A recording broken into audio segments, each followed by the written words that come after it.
ko parang nakataas yung kamay niya. Yung tinuro sa amin ng tita. Uy, say hi kayo. Nakadual. Hola. Hola, kamusta? Para sa Indian. Enyo.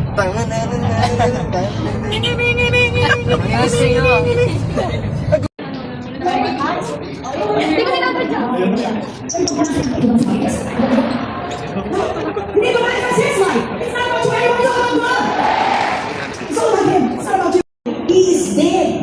Patay. We are alive because of Jesus.